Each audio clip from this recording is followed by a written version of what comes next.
What's going on, everybody? King of Dragons 5000 here, coming at you with another figure review. Today we'll be having a look at the Marvel Legends Deadpool series, Cable, from the Sasquatch Build-A-Figure series.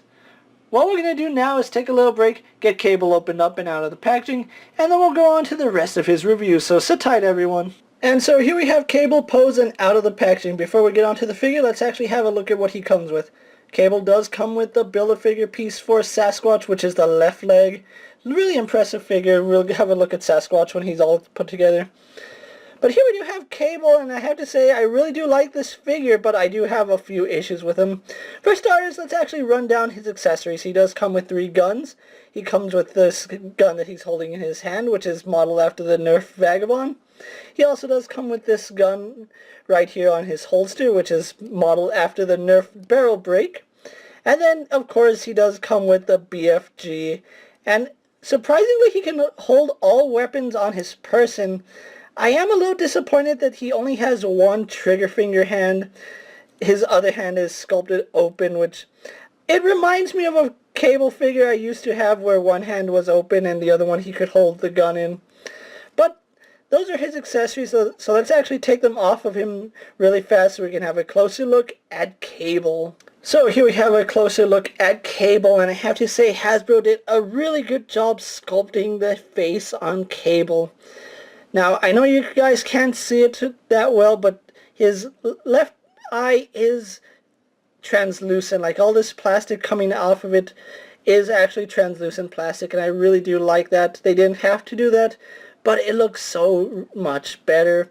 You can see they even painted the scars on his right eye. There's actually like a pink tone inside the plastic, so I love that. His eyebrows are really nicely painted. His hair's done really well. I don't know what this was.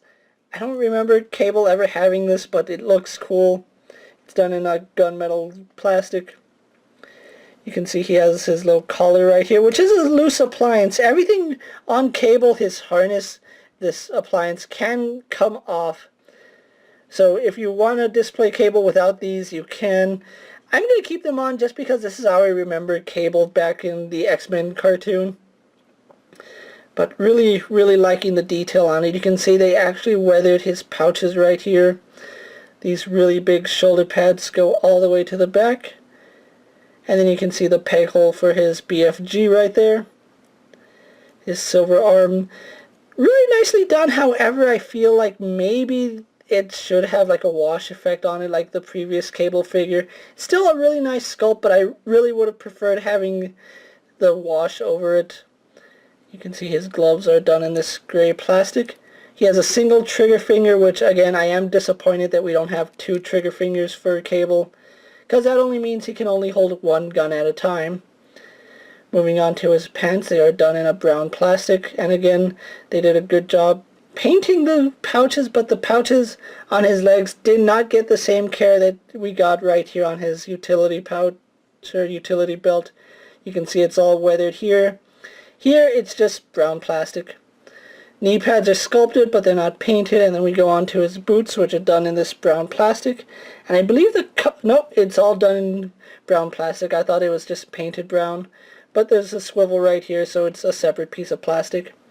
So overall, really good details on Cable. Let's actually get him compared to the previous Cable figure and another Deadpool figure, just so you can see how big this guy is. And here we have the Sasquatch Cable posed next to the Juggernaut Wave Cable and the Marvel Now Deadpool. And you can see Deadpool is shorter. I love the way these 2 cables scale together now. I will say both these cables suffer from the same problem, that maybe their head is actually too big. If his head was maybe, I want to say, just a tiny bit smaller, it would look so much better on him. But the fact that he has this collar piece actually does hide. A lot of the bulk in him is hidden thanks to all his pouches and everything, so I do like that. Let's actually go on to his articulation. He has a ball joint in the head, so his head can look up and down, can pivot side to side, swivels left and right. And he also does have a hinge in the neck, but you can see hinging his neck back, you bring his collar forward. Really no movement forward except burying his head into his collar. Like I said, a full range of movement in the head. There's a hinge there. ball joint in the shoulders, which his arms go out to about that far.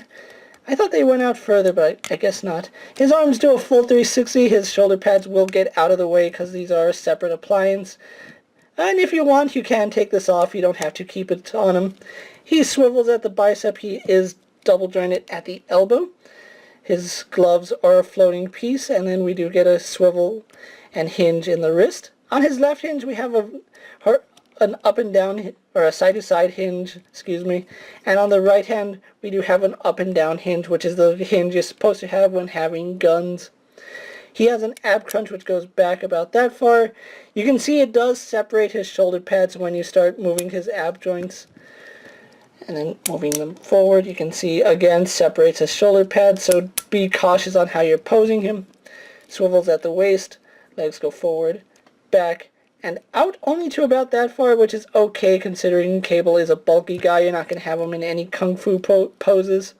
He swivels at the pouch where the the strap connects to his leg, so I do like that it's hidden.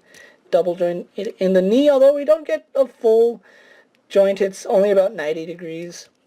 He swivels at the boot, has a hinge in the ankle which goes back about that far.